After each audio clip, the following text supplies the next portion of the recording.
Peggy 18.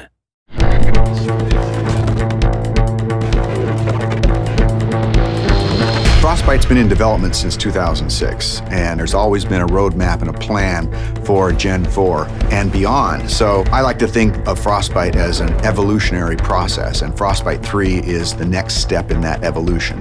Frostbite 3 is a really powerful tool set. A gamer is going to experience a much more authentic, believable, and realistic-looking game. We have one unified program where you can create content that will run on everything from an iPhone to a next-gen console. And now it's really coming online and enabling the game designers to do way more than they've ever been able to do before. We spend significant effort on creating more dynamic and living environments. Before, they would have to go to a lot of work to make a tree feel like it swayed in the wind. Now we give them the tools to create the tree, and we let the game engine control how the wind affects that tree. Frostbite allows everything to work together. The waves on the beach, the wind blowing the whitecaps, even the clouds overhead all move consistently with the forces of nature. You might see an explosion go off, you'll see the trees nearby shake from the explosion. It's sort of subtle, but it creates this sense of seamless reality. So the large world coupled with a lot of people running around interacting with you really pays off in Battlefield 4. Destruction has always been a core feature of the Frostbite engine. It's the evolution of the way the environment is impacted by gameplay. Everything from the smallest spark colliding, but also gigantic chunks of debris that crumble when they impact the ground. The guys on Battlefield 4 have been working on something called Levolution. Levolution is really about the concept how you can drastically change a multiplayer map into something different. It could be anything from a big building collapsing or to a dam breaking or anything really big game changer to the level. A recent feature that we've put in, and you'll see in Battlefield 4, is our networked water simulation.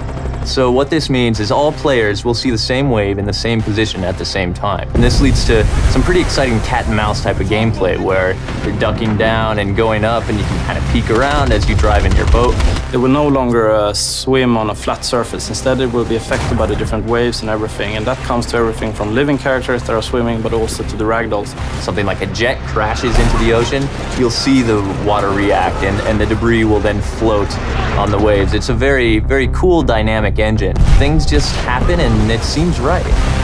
Take cover! In Frostbite 3, we've made a priority of much more believable, emotionally believable characters. There's a whole slew of features in Frostbite that support that, and one of the most important is the way a person's eyes look.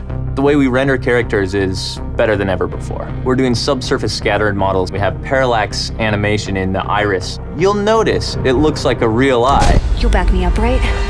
Frostbite 3 is so much more powerful than any engine I ever used before.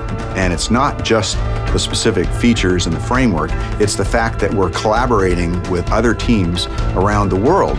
In the past, before we had the Frostbite team, we were building a new engine every time and we were kind of stumbling constantly. Now, to have the team here to focus on new releases with new goodies means that we as a team can focus on the creative side to deliver better games, better experiences. Today it's used by a lot of different genres, so everything from racing games to real-time strategy games and RPGs. So in Battlefield 4, when the building collapses, the dust starts expanding, the debris is falling, the sparks are flying, the boats are ramping off of waves, all of this is because of Frostbite 3.